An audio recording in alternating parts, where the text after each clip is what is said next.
Hello friends, welcome to all. मेरे channel में आप सब लोगों का स्वागत है। मेरा नाम है राहुल और आज मैं आपके लिए लेके आया हूँ एंटरप्रेन्योरशिप डेवलपमेंट का सेकंड यूनिट। हमारे पिछले वीडियो में हम लोगों ने एंटरप्रेन्योरशिप डेवलपमेंट के फर्स्ट चैप्टर के बारे में पढ़ा, जो कि यूनिट फर्स्ट है, जिसमें हम लोगों ने एंटरप्रेन्योरशिप, एंटरप्रेन्योर और उसके कुछ पॉइंट्स देखे हैं, जिसमें हम लोगों ने एंटरप्रेन्योरशिप के बारे में पूरी जानकारी ली। और अभी हम लोग ये सेकंड वीडियो में एंटरप्रेन्योरशिप, उसके बाद में एक एंटरप्रेनर के लिए गवर्नमेंट की तरफ से कौन कौन सी फैसिलिटीज़ रहती है, उसके बाद में कौन कौन से इंसेंटिव्स रहते हैं, टैक्स पॉलिसीज़ क्या है, मतलब एक एंटरप्रेनर, अगर आप लोगों ने सोचा कि आपको एंटरप्रेनर बनना है तो गवर्नमेंट की तरफ से कौन कौन से सपोर्ट्स आपको मिलने वाले, तो ये सारी चीज़ें हम लोग ये सेकंड यूनिट में पढ़ने वाले। ठीक है, तो ज़्यादा टाइम वेस्ट ना करते हुए हम लोग वीडियो को स्टार्ट करते हैं और देखते हैं। हमारे अभी आप लोगों को यहाँ पे स्लाइड में दिख रहा होगा कि हमारे कौन कौन से टॉपिक, कौन कौन से पॉइंट हम लोग ये वीडियो में कवर करने वाले। जिन लोगों ने मेरा चैनल सब्सक्राइब नहीं किया होगा वो सब्सक्राइब कर ले, ताकि ऐसे ही एजुकेशनल वीडियोस आप लोगों को मिलते रहे। और सब्सक्राइब के साथ साथ बेल आइकॉन भी दबा दें, जैसे ही हम लोग कोई अगर वीडियो अपलोड करें तो आपको उसकी जानकारी मिल जाए। ठीक है, तो ज़्यादा टाइम वेस्ट ना करते हुए हम लोग वीडियो को स्टार्ट करते हैं। ठीक है, चलिए देखते हैं पहला पॉइंट। अभी आप लोगों को यहाँ पे हमारा पहला पॉइंट दिख रहा होगा, जो कि है एंटरप्रेन्योरशिप। अभी एंटरप्रेन्योरशिप क्या रहती है? Entrepreneurship is the ability, readiness to develop, organize and run a business enterprise along with any of it uncertainty order to make a profit। अभी यहाँ पे हम लोग अगर देखेंगे तो एंटरप्रेन्योरशिप मतलब क्या रहता है, कोई भी अनसर्टिनिटी बिजनेस में आए लेकिन फिर भी एक एंटरप्रेन्योर उसमें से तरीका निकाले, रास्ता निकाले और एक तरीके से वहाँ पे प्रॉफिट जनरेट करे। इसको क्या बोलते हैं? एंटरप्रेन्योरशिप। जैसे ही हम लोगों ने पिछले चैप्टर में देखा है, एंटरप्रेन्योर क्या रहता है? Entrepreneur is the one who create his own business with his own ideas, enjoy most of the rewards and bear most of the risk। इसको हम लोग क्या बोलते हैं? एंटरप्रेनर। जिसको एंटरप्रेनर के बारे में जानना होगा वो हमारे पिछले वीडियो देख लीजिए। इस वीडियो में हम लोग सिर्फ एंटरप्रेनरशिप एंड एंटरप्रेनरशिप डेवलपमेंट के बारे में ही ज़्यादा जानकारी लेने वाले। ठीक है, तो ये हो गई एंटरप्रेनरशिप। अभी बढ़ते हैं हमारे नेक्स्ट स्लाइड की तरफ। हमारा नेक्स्ट पॉइंट है अभी एंटरप्रेनरशिप डेवलपमेंट। ठीक है, तो अभी एंटरप्रेन्योरशिप डेवलपमेंट क्या रहता है? एंटरप्रेन्योरशिप मतलब क्या रहता है? जैसे ही समझ लीजिए कोई एंटरप्रेन्योर है तो उसको डेवलप करने के लिए हम लोगों को कुछ प्रोग्राम, जैसे मतलब एक ट्रेनिंग प्रोग्राम रहता है या फिर क्लासरूम रहती है, तो उस तरीके से कुछ प्रोग्राम लेने पड़ते हैं। अभी हर कोई तो मतलब एंटरप्रेन्योर बनने के हिसाब से तो नहीं बनता।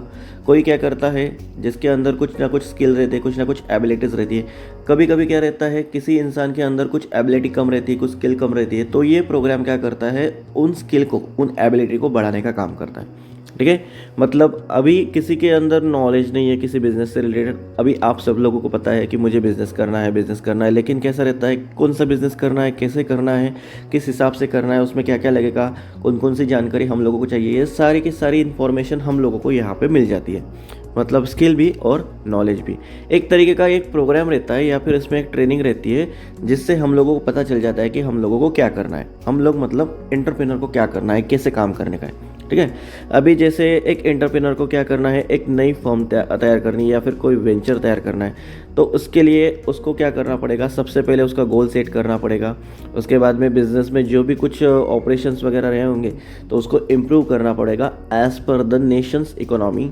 उसके बाद में उसमें जो भी कोई फैक्टर्स वगैरह आते होंगे, जैसे कैपेसिटी, उसके बाद में कौन कौन से रिस्क वहाँ पे आने वाले हैं, उसके बाद में एंटरप्राइज को कैसे बिल्ड करना है, बिज़नेस को कैसे तैयार करना है, ये सारी की सारी चीज़ें, उसके साथ में रिस्क को भी उसने क्या करना है, अपने माइंड में सेट करके रखना है। मतलब आप लोगों ने डिसाइड कर लिया कि मुझे एंटरप्रेन्योर बनना है और उस हिसाब से आप लोग काम करेंगे, लेकिन आपको पता होना चाहिए कि एक एंटरप्रेन्योर को कौन कौन से प्रॉब्लम आ सकते हैं।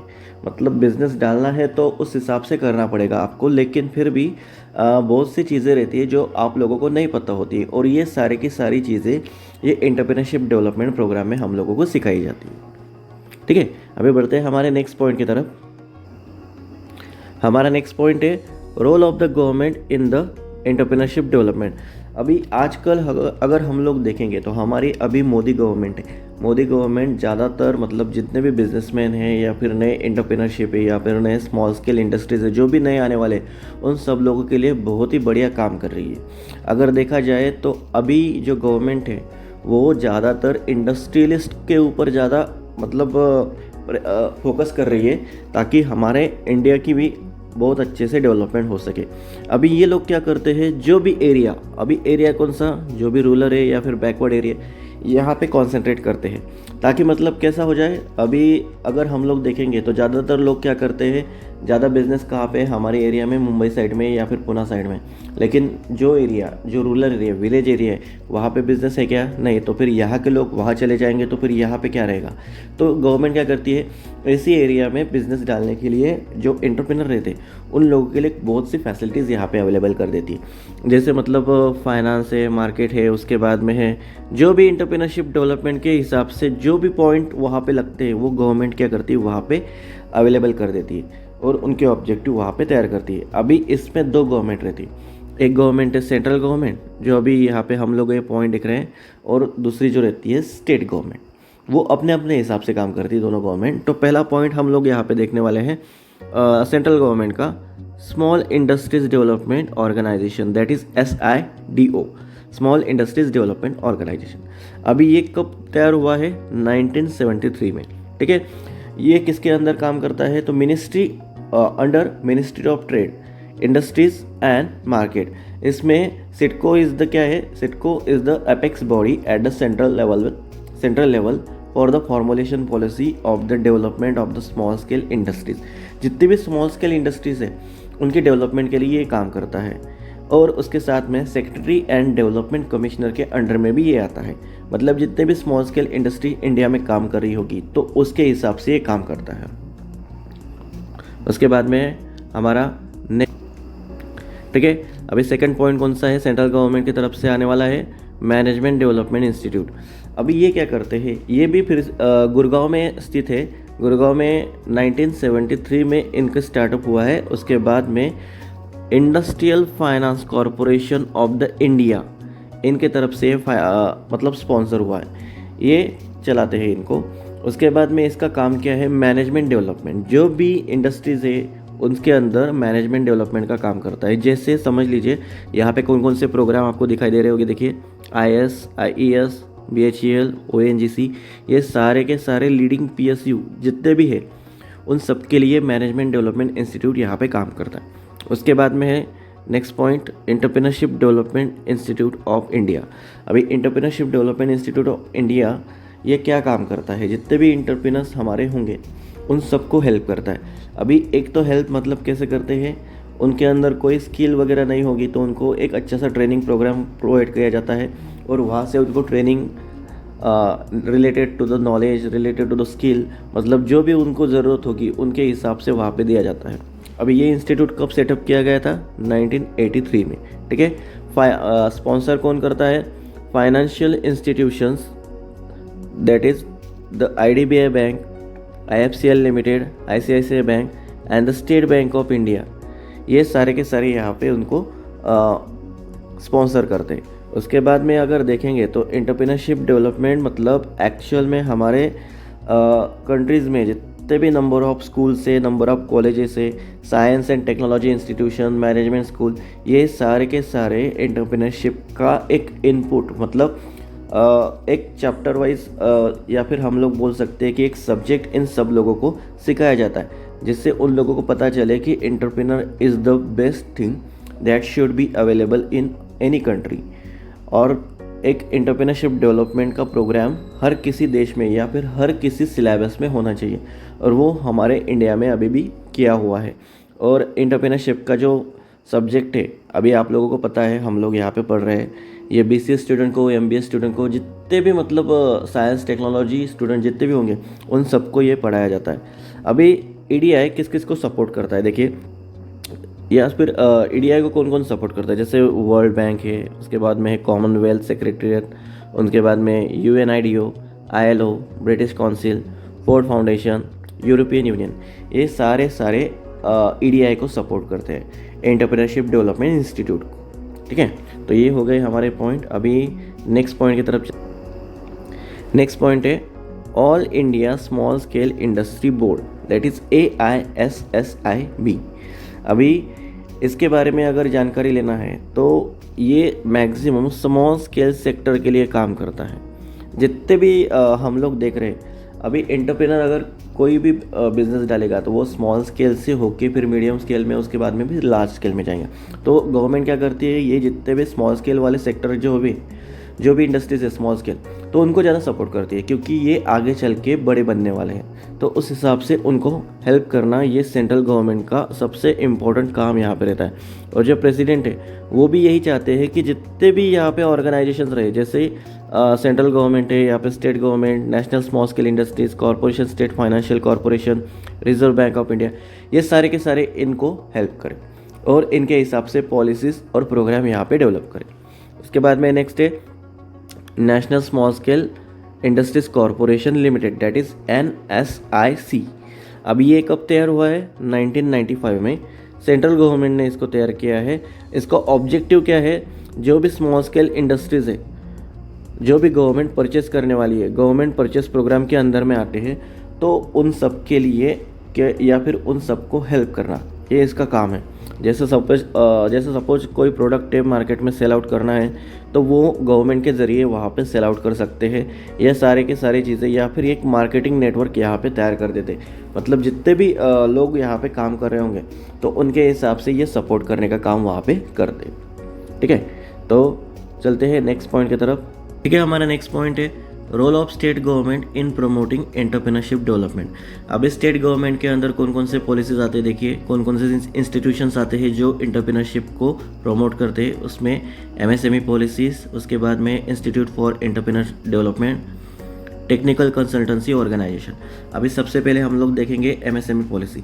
तो MSME पॉलिसी क्या रहती है, एक तरीके का एक पॉलिसी रहती है, एक पॉलिसी रिजोल्यूशन रहता है, जो भी स्मॉल स्केल इंडस्ट्रीज यूनिट है उनको फाइनेंशियल टारगेट अचीव करने के लिए यहाँ पे हेल्प करती है, इसलिए हम लोग इसको क्या बोलते हैं, MSME पॉलिसी।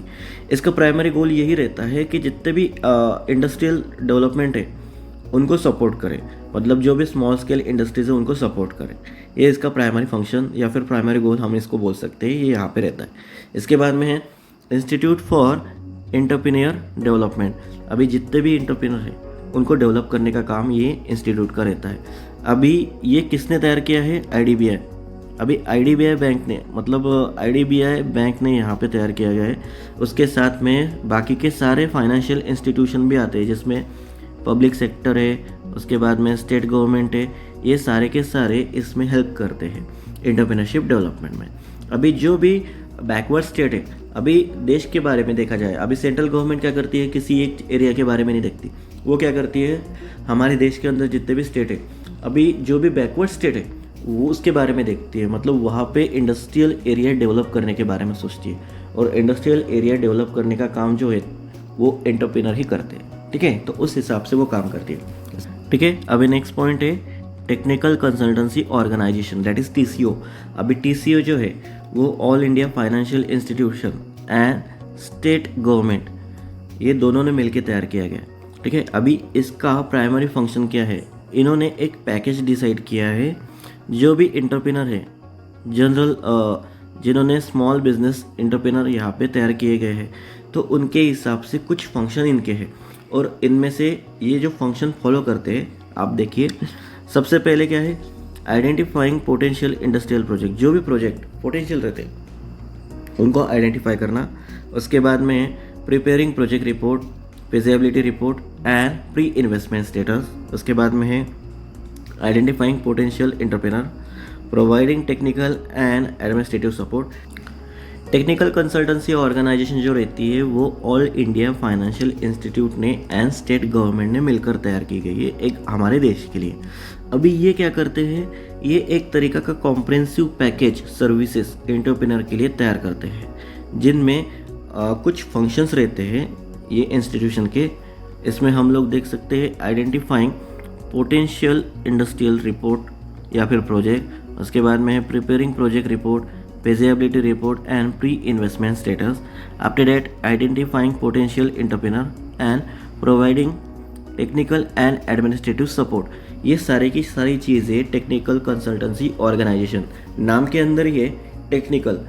अभी जो एंटरप्रेन्योर को टेक्निकल नॉलेज नहीं रहता, या फिर कोई प्रोजेक्ट या फिर कोई रिपोर्ट यहाँ पे तैयार करनी होगी, या फिर कोई प्रोजेक्ट जो पोटेंशियल है, या फिर कोई एंटरप्रेन्योर जिसके अंदर पोटेंशियल दिख रहा है इन लोगों को, तो ये क्या करते हैं, उन लोगों को पुश करते हैं। मतलब उनकी हेल्प करते हैं और उसके हिसाब से इनको अलग अलग तरीके के पैकेजेस वहाँ पे प्रोवाइड करते हैं, जिसके ज़रिए जो भी स्टेट में ये बिज़नेस डालेंगे तो उसको प्रमोट कर सके। ठीक है, तो ये सारे के सारे स्टेट गवर्नमेंट के हमारे रोल हैं जो एंटरप्रेन्योरशिप डेवलपमेंट के अंदर आते हैं। अभी देखते हैं नेक्स्ट पॉइंट। अभी यहाँ पे और कुछ स्टेट लेवल के ऊपर जितने भी इंस्टीट्यूशंस हैं एंटरप्रेन्योरशिप को सपोर्ट करने के लिए काम करने वाले हैं, उनके बारे में आप लोगों को यहाँ पे दिखाई दे रहा होगा, जिसमें हैं स्मॉल स्केल इंडस्ट्रीज़ के लिए ज़्यादातर सपोर्ट करने वाले हैं स्मॉल इंडस्ट्रीज सपोर्ट इंस्टीट्यूशन। उसके बाद में state financial corporation, after that state small industries corporation, district industries centre, technical consulting organisation limited, industries directorate, commercial and cooperative bank, state industrial development corporation, industrial state and state industries corporation.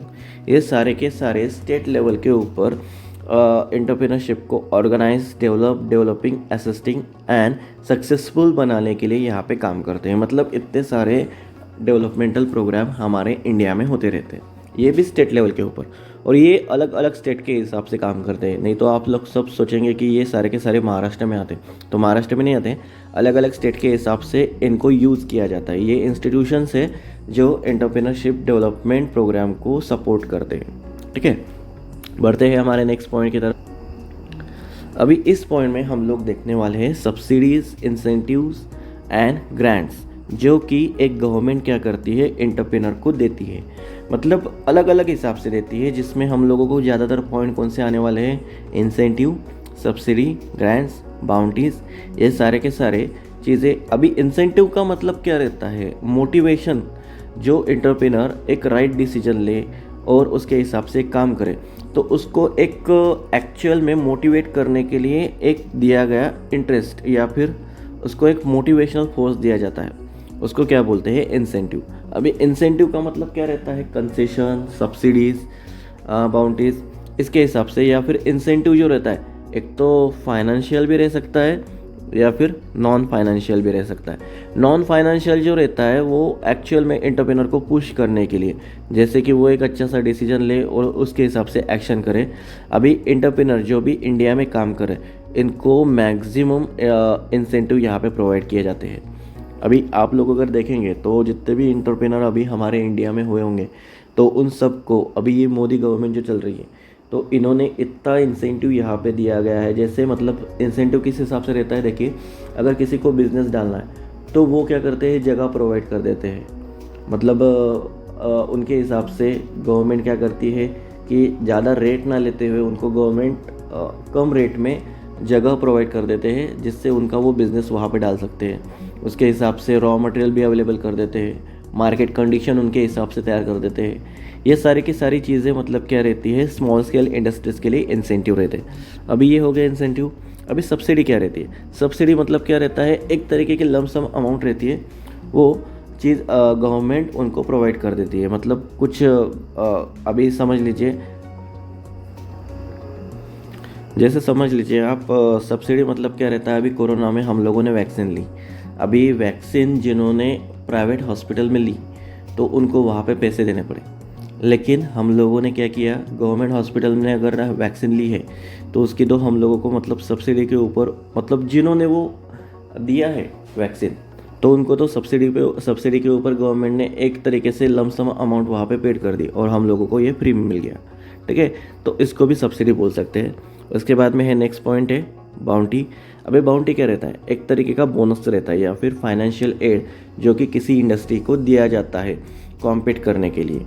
मतलब कोई industry अगर foreign market या फिर industrial market में अगर struggle कर रही है तो उसको टिकने के लिए या फिर उसको रहने के लिए मार्केट में वहाँ पे एक बाउंटी प्रोवाइड की जाती है। इसको बोनस बोलते हैं या फिर फाइनेंशियल एड्स बोलते हैं। अभी यहाँ पे कुछ एग्जाम्पल दिए गए हैं, वो एग्जाम्पल हम लोग यहाँ पे ले सकते हैं। ठीक है, तो कौन कौन से एग्जाम्पल है, जैसे industrial estate, industrial complexes, availability of power, concessional finance, capital investment subsidy, transport subsidy. ये सारे के सारे कुछ एग्जाम्पल दिए गए हैं जिसमें हम लोगों को इंसेंटिव के एग्जाम्पल मतलब इंसेंटिव के कौन कौन से एग्जाम्पल स्मॉल सेल सेक्टर को एंटरप्रेनर एज अ एंटरप्रेनर वहाँ पे दिए जाते हैं, ठीक है। मतलब मैक्सिमम रहते हैं, ये तो कुछ ही बताया गए हैं, ठीक है। अभी बढ़ते हैं हमारे नेक्स्ट पॉइंट की तरफ।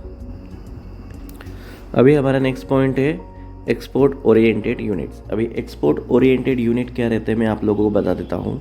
ये इस तरीके के यूनिट रहते हैं या फिर एक तरीके के प्रोडक्ट या फिर सर्विसेज रहते हैं जिनको एक्सपोर्ट किया जाता है। मतलब उनका सारा का सारा प्रोडक्शन एक्सपोर्ट किया जाता है बाहर के कंट्रीज़ में, इसलिए इसको क्या बोलते हैं, एक्सपोर्ट ओरिएंटेड यूनिट। अभी ये ऐसे प्रोडक्ट रहते हैं जो कि यहाँ पे मैन्युफैक्चर किए जाते हैं या फिर रिपेयर करके उनको रीमेकिंग करके रिकंडीशनिंग करके री इंजीनियरिंग कर रेंडरिंग ऑफ द सर्विसेज, ये सारे की सारी चीज़ें करके हम लोग बाहर के देश में बेचते हैं और वो फॉरेन ट्रेड पॉलिसीज़ के अंडर में जाता है पूरा का पूरा, foreign trade policies that is FTP, जो कि इम्पॉर्टेंट है। अभी इनमें कौन कौन से प्रोडक्ट रहते हैं, जैसे एग्रो प्रोसेसिंग प्रोडक्ट है, aquaculture, animal husbandry, biotechnology, floriculture, horticulture, pisciculture, viticulture, poultry and sericulture, ये सारे के सारे यूनिट्स बाहर एक्सपोर्ट किए जा सकते हैं, ठीक है। नेक्स्ट पॉइंट हमारा देखते हैं अभी। नेक्स्ट पॉइंट है physical and tax concession available.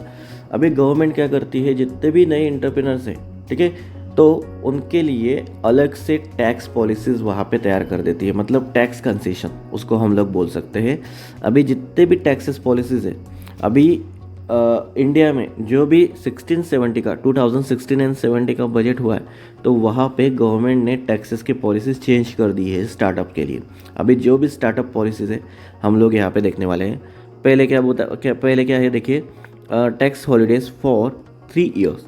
अभी जो भी गवर्नमेंट है, ठीक है, तो वो गवर्नमेंट क्या करती है, जितने भी टैक्सेस है पहले 3 साल के लिए, जो भी नए स्टार्टअप है, अभी नए स्टार्टअप कैसे, जिनका प्रोडक्ट नया होगा, इनोवेशन, डिप्लॉयमेंट, डेवलपमेंट, इस हिसाब से जो भी ऑर्गेनाइजेशन काम कर रही है, तो वो एलिजिबल होगी 3 साल के टैक्स बेनिफिट के लिए। इसलिए इसको क्या बोलते हैं, टैक्स हॉलीडेज़ फॉर 3 ईयर। और ये हमारे इंडिया में किया जाता है। अगर आप लोग कोई कंपनी डाल रहे हैं, कोई एंटरप्रेन्योरशिप मतलब नया प्रोडक्ट या फिर नई सर्विसेज लॉन्च कर रहे हैं, तो आप लोगों को 3 साल के लिए, पहले 3 साल के लिए आपको कंसेशन रहता है, ठीक है। उसके बाद में है सेकंड पॉइंट है 20% एग्जम्पशन ऑन कैपिटल गेन। अभी यहाँ पे भी जितने भी गवर्नमेंट है, अभी आप कुछ प्रोडक्ट सेल कर रहे हैं या फिर स्टॉक से या फिर बॉन्ड से, तो आपको 20% कैपिटल गेन के ऊपर एग्जम्पशन मिल जाता है। मतलब अगर आपका नया स्टार्टअप है तो वहाँ पे भी आपको जितने भी इन्वेस्टमेंट की गई है तो उसके ऊपर टैक्स सेविंग आपको वहाँ पे हो जाती है। 20% एग्जम्पशन ऑन कैपिटल गेन, आपके कैपिटल के ऊपर जितना भी आपको गेन मिल रहा है, जितना भी प्रॉफिट मिल रहा है, अबाउट 20%, वो आपको एग्जम्पशन हो जाता है। मतलब वहाँ पे आपको टैक्स देने की ज़रूरत नहीं पड़ती है। देखते हैं हमारे नेक्स्ट पॉइंट। अभी यहाँ पे देखेंगे तो नेक्स्ट पॉइंट है टैक्सेस ऑन टर्नओवर। अभी जो भी स्मॉल स्केल इंडस्ट्रीज़ है, स्मॉल स्केल कंपनी जितनी भी है, ठीक है, तो उनको गवर्नमेंट क्या करती है, 25% टैक्सेस वहाँ पे रहता है। उसके ऊपर सरचार्जेस भी रहता है। अगर कोई नया मैन्युफैक्चरिंग फर्म है तो वहाँ पे क्या रहता है, अगर उनका 50 करोड़ पर एनम के हिसाब से, उसमें भी कम, ठीक है, उसमें भी कम उनका एनुअल इनकम रहता है 50 करोड़ से कम, ठीक है, तो वो पे कर सकते हैं 29% टैक्स। और इससे भी कम जिनका रहेगा तो वो 25% टैक्स वहाँ पे कर सकते हैं। मतलब यहाँ पे इतनी कंपनीज अभी है, कितनी है देखिए, आप लोगों को यहाँ पे दिखाई दे रहा होगा 6.67 लाख कंपनीज जो कि है, ये स्टेप के ज़रिए यहाँ पे काम कर रही है जिनको टैक्स एग्जम्पशन हुआ है। और ये पिछले 5 से 7 साल में ज़्यादातर बढ़ी है, ठीक है। उसके बाद में है नेक्स्ट है payment of EPF by the government. अभी EPF क्या रहता है, एम्प्लॉयज़ प्रोविडेंट फंड। जो भी एम्प्लॉयज़ किसी ऑर्गेनाइजेशन में काम कर रहे हैं for the period of 3 years, more than 3 years, तो वहाँ पे उनका EPF गवर्नमेंट के तरफ से वहाँ पे दिया जाता है। मतलब उनकी बेसिक सैलरी के हिसाब से उनको कॉस्टिंग वहाँ पे दिया जाता है। और 8.33% for the period of 3 years government वहाँ पे प्रोवाइड कर देती है। मतलब मैक्सिमम जो भी कंपनीज EPFO के ज़रिए वहाँ पे रजिस्ट्रेशन उनका होता है, तो वहाँ पे अपॉर्चुनिटीज़ दी जाती है कि उनके एम्प्लॉयज़ को वहाँ पे प्रोविडेंट फंड प्रोवाइड किया जाए। तो ये सारे के सारे मतलब एक्चुअल में कंसेशन गवर्नमेंट की तरफ से दिए जाते हैं। उसके बाद में हमारा नेक्स्ट पॉइंट है प्रिजम्पशन टैक्स। ठीक है, तो अभी प्रिजम्पशन टैक्स मतलब क्या रहता है, अभी आप लोगों को पता है जितने भी एंटरप्रेन्योर है उनको बुक्स ऑफ अकाउंट मेंटेन करना बहुत ज़रूरी रहता है, लेकिन प्रिजम्पशन टैक्स के स्कीम के अंडर में उन लोगों को कुछ भी अकाउंट ऑफ बुक तैयार करने की ज़रूरत नहीं पड़ती। मतलब वो उनके हिसाब से कर सकते, लेकिन गवर्नमेंट को टैक्स दिखाने के लिए कुछ भी करने की ज़रूरत नहीं पड़ती। तो जिनका इनकम या फिर एनुअल इनकम बोल सकते हैं 2 करोड़ या फिर 2 करोड़ से ज़्यादा या फिर 50 लाख से नीचे, तो ये सारे के सारे यहाँ पे बेनिफिट ले सकते हैं। किसके अंडर? प्री एजम्पशन टैक्स के अंदर। ठीक है, तो ये सारे के सारे पॉइंट जो भी गवर्नमेंट टैक्सेशन के अंदर में आते हैं, जो गवर्नमेंट हम लोगों को कंसेशन प्रोवाइड करती है टैक्सेशन में, ये सारे के सारे यहाँ पे अभी हो गए। आज हम लोगों ने इस वीडियो में क्या क्या देखा, देखिए एंटरप्रेन्योरशिप, उसके बाद में एंटरप्रेन्योरशिप डेवलपमेंट प्रोग्राम, उसके बाद में है गवर्नमेंट का जो रोल है एंटरप्रेन्योरशिप डेवलपमेंट में। अभी दो गवर्नमेंट के बारे में हम लोगों ने देखा, जिसमें आती है सेंट्रल गवर्नमेंट, उसके बाद में स्टेट गवर्नमेंट, इसके बाद में गवर्नमेंट ने जो भी इंसेंटिव प्रोग्राम एंटरप्रेन्योरशिप के लिए डिफाइन किया है उसके बारे में हम लोगों ने देखा। उसके बाद में टैक्स कंसेशनल प्रोग्राम जो भी गवर्नमेंट ने बताया गया है एंटरप्रेन्योरशिप के लिए, ये सारी की सारी चीज़ें हम लोगों ने अभी ये चैप्टर के अंदर स्टडी की है। ठीक है, तो आप लोगों को अगर किसी और टॉपिक के ऊपर भी लेक्चर चाहिए होगा तो आप मुझे वैसा कमेंट कर सकते हैं, हम उस हिसाब से आप लोगों को एक अच्छा सा लेक्चर आपको प्रिपेयर करके दिखा देंगे। ठीक है, तो जिन लोगों ने मेरा वीडियो अभी लाइक नहीं किया होगा वो लाइक कर ले, ताकि ऐसे वीडियोस डालने के लिए हम लोगों को मोटिवेशन मिलता है। ठीक है, तो मिलते हैं नेक्स्ट वीडियो में। Thank you very much.